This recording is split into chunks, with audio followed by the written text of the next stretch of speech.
IIT జేఈలో మంచి rank రానటువంటి విద్యార్థులకు బెస్ట్ ఆప్షన్ సిఎస్ఈఎంఏ కోర్సులు అడ్మిషన్స్ జరుగుతున్నవి.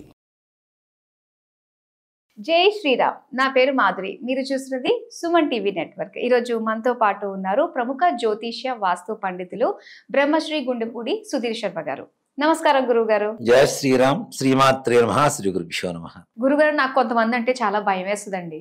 అందులోనూ ఎలాంటి వాళ్ళంటే వాళ్ళ నాలుక మీద మచ్చలు ఉంటాయి చూడండి, వాళ్ళతో నేను ఎప్పుడు చాలా జాగ్రత్తగా ఉంటాను. నా ఫ్రెండ్ ఒక అమ్మాయి ఉంటుంది, తనతో ఎప్పుడు కూడా తన నుంచి నేను బ్లెస్సింగ్స్ కావాలని అనిపించుకుంటూ ఉంటాను అనమాట. చాలా జాగ్రత్తగా ఉండాల్సి వస్తుంది. కానీ నిజంగా నా గురుగారు, నాలుక మీద మచ్చలు ఉంటే వాళ్ళకి అదొక అనుగ్రహం అంటారా? వాళ్ళు అనుకునేది అన్ని కూడా జరిగిపోతాయి అంటారా? ఇక్కడ మనకి భగవంతుడు కొన్ని సింబల్స్ ఇస్తుంటాడు. కొంతమంది వ్యక్తులకి కొన్ని రకాల సింబల్స్ ఇస్తూ ఉంటాడు.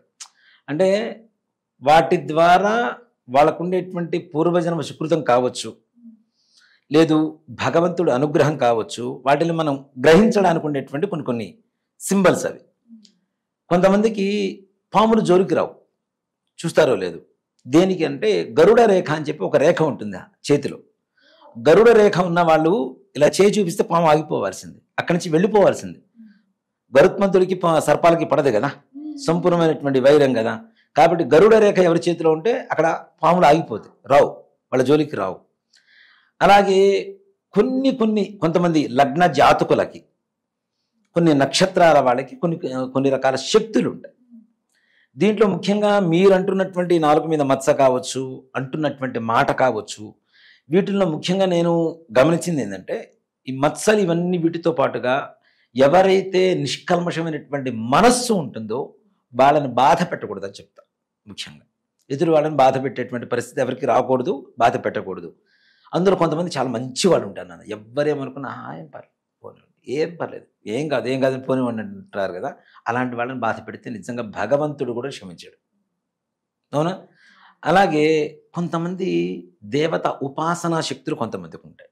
ఇప్పుడు ప్రత్యంగిర చేసేటువంటి వాళ్ళ పంచనం ఉండకూడదు, వారాహి చేసేటువంటి వాళ్ళ వీధిని కూడా ఉండకూడదు అని చెప్పి ఒక శాస్త్రం. ప్రత్యంగిర ఉపాసన చేస్తూ ఉంటారు. ఇప్పుడు మాది అదే ప్రత్యంగిర, వారాహి, రాజశ్యామల, ఇవే మేము చేసేది దశమహావిద్యలే. వీటిల్లో ఎందుకు అంటే, ప్రత్యంగిర చేసేటువంటి వాళ్ళని ఏదన్నా మనం పొరపాటున వాళ్ళతో విరోధం కనుక కలిగితే వాళ్ళు ఏదన్నా అంటే అది అయిపోతుంది అనే ఒక ఇది. పంచన అంటే పక్కన కూడా ఉండకూడదు అని. వారాహి చేసే వాళ్ళ వీధిలో కూడా ఉండకూడదు అంటారు. అంటే అంతకంటే మోస్ట్ పవర్ఫుల్ అని కదా. అంటే వాళ్ళు చేసేటువంటి ఉపాసన విధానం. దీంతోపాటు ఈ ఉపాసన చేసేటువంటి వాడు ప్రత్యంగిర, వారాహి ఉపాసన చేసేవాడు ఉంటాడు. వీడు దరిద్రుడు ఏంటి, ఏదన్నా అంటే అవుతుంది అనుకుంటే మాత్రం పొరపాటే. వీడు ఎంత ఉపాసన చేస్తున్నా వీడికి దరిద్రపు గుట్ట లక్షణాలు, పక్క వాళ్ళ మీద జలసి ఇవన్నీ ఉంటే అమ్మవారు ఎందుకు అనుగ్రహిస్తుంది? అమ్మవారు ఎలా ఉంటుందో అలా ఉండమని చెప్తుంది అమ్మవారు. ఉపాసన అంటే నది కదా, అమ్మవారిలో లీనమైపోమని. మా గురుగారు ఉంటారు నాన్న ఒక ఆయన, నాకు ఇద్దరిని చూశాను నేను. వారు అమ్మవారు ఉపాసన చేస్తుంటారు. చేసి చేసి చేసి చేసి నిజంగా వాళ్ళని చూస్తే అమ్మవారు కనపడుతుంటుంది నాన్న. స్త్రీమూర్తి తత్వం వస్తుంది వాళ్ళలో. ఆడవాళ్ళలానే మారిపోతారు. ఇక ఎలా అంటే, అమ్మవారి శ్రీ విద్యోపాసన కూడాను మగ సంతానం కలిగిన తరువాతనే శ్రీ విద్యోపాసన తీసుకోమని చెప్తారు. దేనికంటే సంతాన యోగం కూడా ఉండదు, నపుంసకత్వం వస్తుంది. అంటే అమ్మవారి తత్వం వాళ్ళు నిమిడీకృతం అయిపోతుంది వాళ్ళల్లో, ఇక సంతాన యోగం ఉండదు వాళ్ళకి. అలా ఇద్దరిని చూశాను నేను నా కళ్ళారా.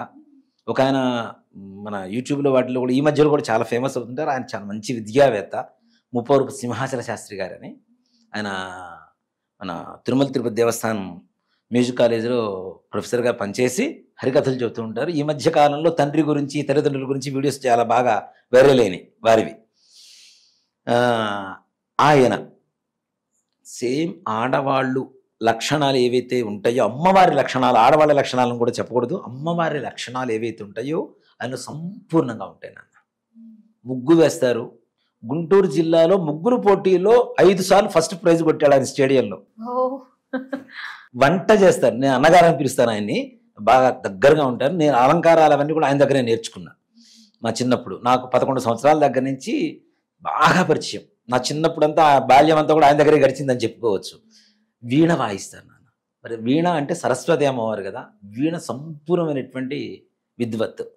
హరికథలు చెప్తారు, అలాగే సంగీతం పాడతారు, వంటలు చేస్తారు. ఏం చేసినా దాంట్లో ద బెస్ట్ ఉంటారు ఆయన. ఆయన మాట్లాడేటువంటి మాట కూడా, ఎరా సుధీరు ఏం చేస్తున్నావు, ఓకే. ఆడవాళ్ళు మాట్లాడుతుంటారు. ఆయన హరికథలు చెప్పేటప్పుడు కూడా చూడండి, వీడియోస్ మీకు దొరుకుతాయి, ఆడవాళ్ళు పవిట సర్దుకున్నట్టే సర్దుకుంటుంటారు ఆయన. అంటే ఇవన్నీ గమనిస్తే మనకు అర్థమవుతాయి. ఆయన చేసిన ఇదేంటి అంటే, ఆయన వివాహం కూడా చేసుకోలేదు నాన్న, మహానుభావుడు, నిజంగా మంచి విద్యావేత్త, 8 భాషలు ఫ్లూయెంట్గా మాట్లాడతారు, డాక్టరేట్ తీసుకున్నారు. ఆయన మన మంగళంపల్లి బాలమురళీ కృష్ణ గారు ఆయన చేతికి బంగారు కంకణం దొడిగారు వారికి ఆయన ఉన్నప్పుడు. అంత విద్యావేత్త. అలాంటి వ్యక్తి నిజంగా అమ్మవారి స్వరూపంగానే ఉంటారు. ఆయన మాట్లాడుతున్నా, ఆయన నడవడిక ఇదంతా కూడా అట్లానే ఉంటుంది. ఇంకొకరు మేలవరపు సుబ్రహ్మణ్య శాస్త్రి గారు మా గురువు గారు ఉన్నారు. ఆయన చండీ ఉపాసకులు, శ్రీ విద్యోపాసకులు. ఇంకా ఆయన చూస్తే, అమ్మవారిని చూస్తే ఎంత అంటే మనం వెన్న పూస ఎంత మెత్తగా ఉంటుందో, ఎంత తెల్లగా ఉంటుందో, ఆయన శరీర ఛాయ కూడా రక్తం బయటికి వస్తున్నంత ఎర్రగా ఉంటారు నాన్న. ఆయన ముట్టుకుంటే ఎక్కడ మచ్చబడిపోతుందో అన్నంత ఇదిగా ఉంటారు ఆయన. ఆయన మాట్లాడే విధానం మొత్తం స్త్రీతత్వమే, కేవలం ఇంకా ఆడవాళ్ళతో మాట్లాడుతున్నట్టుగానే ఉంటుంది. చూసేవాడు కొంతమంది నవ్వుకునే వాళ్ళు నవ్వుకుంటారు, కానీ ఆయనలో ఉండేటువంటి అమ్మవారి తత్వాన్ని గ్రహించిన వాళ్ళు అమ్మవారిని చూస్తారు. అంత గొప్పగా ఉంటుంది. ఇక్కడ ఉపాసన విధానం ద్వారా కూడా వాళ్ళు అనేటువంటి మాటలు నిజమవుతూ ఉంటాయి. వీటితో పాటుగా మీరు అడిగినటువంటి ఈ నల్ల మచ్చలు కావచ్చు, అలాగే కొంతమందికి శరీరం మీద ఉండేటువంటి మచ్చల ప్రభావం కూడా కొంతవరకు ఉంటుంది నాన్న. నాలుగు మీద ఒకటే కాదు, అంటే వాళ్ళకు ఉండేటువంటి అదృష్టాన్ని కావచ్చు, వాళ్ళతో సహజీవనం చేసేటువంటి వాళ్ళు కానీ, స్నేహితులు కానీ ఎవరైతే ఉంటారో వాళ్ళ అదృష్టం వీళ్ళకు కూడా అంటుకుంటూ ఉంటుంది తప్పనిసరిగా. ఇప్పుడు మాకు ఒక అమ్మాయి ఉంది, మా అమ్మాయిని పిలుస్తూ ఉంటాను నేను, ఒక యాంకర్. నోట్లోంచి ఏదంటే అది జరిగిపోతుంది. మచ్చలు ఉన్నాయండి, ఫ్యాక్షన్ ఆఫ్ మచ్చలు అవి ఏం లేవు, కానీ అమ్మాయి నిష్కల్మషమైనటువంటి మనిషి. ఫ్యాక్షన్ ఆఫ్ సెకండ్స్ అంతే. గురుగారు మీకు ఆయన ఫోన్ చేస్తారేమో నాకు తెలిసి అనగానే ఫోన్ వస్తుంది వెంటనే చూస్తే. అది ఎంత పెద్ద గొప్ప వ్యక్తి అయినా సరే. అంటే ఆ లక్షణాలు ఏవైతే ఆలోచన విధానం ఉంటుందో, బ్రెయిన్ ఎదుటి వాళ్ళకి ద్రోహం చేయకూడదు, మంచి జరగాలి, ఒక క్రమశిక్షణతో ఉండాలన్నటువంటి వాళ్ళ మాట కూడా నిజమవుతుంది.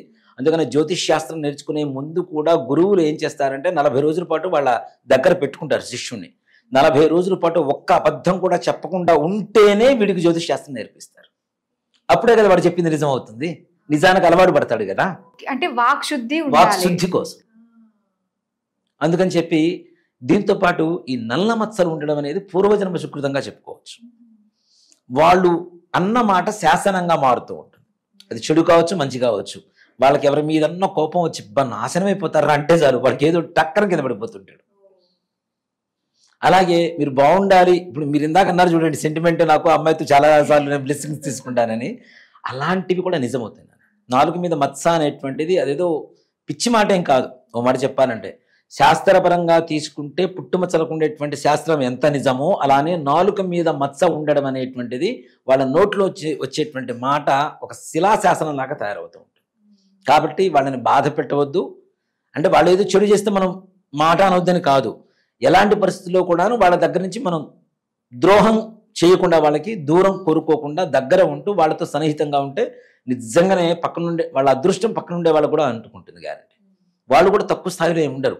వాళ్ళు అనుకున్న సంకల్పాన్ని గట్టిగా నెరవేర్చుకునేటువంటి దృఢ సంకల్పం ఉన్న వాళ్ళు అవుతారు. నాలుగు మీద మచ్చ ఉన్నవాళ్ళు చాలా మొండిగా ఉంటారు. అంటే ఎలా అంటే ఈ పని చేయాలంటే చేయాలంతే.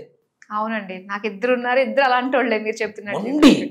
అది ఎంత పనైనా సరే, అంటే నిశాచరణ అంటారు చూడండి, అర్ధరాత్రి వరకైనా సరే కష్టపడతా నా పనికి పూర్తి కావాల్సిందే అనుకునే గొప్ప సంకల్ప పటిమ కలిగినటువంటి వాళ్ళు అయి ఉంటారు. అలాంటి వాళ్ళ పక్కన ఉండడం కూడా నిజంగా అదృష్టమే కదా.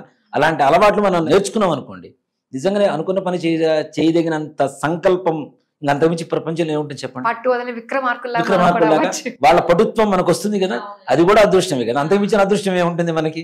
కాబట్టి అలాంటి వాళ్ళని బాధ పెట్టొద్దు. నిజంగా అలాంటి ప్రభావం అయితే సంపూర్ణంగా ఉంటుంది మన మీద. ఓకే గురుగారు, పుట్టుమచ్చలకు సంబంధించి నాలుగు మీద మచ్చలు ఉన్న వాళ్ళతోటి సన్నిహితంగా ఉండాలి అన్న విషయాలు మాకు తెలియజేసినందుకు ధన్యవాదాలు. శ్రీమాత్రే నమః. శ్రీ గురుభ్యో నమః.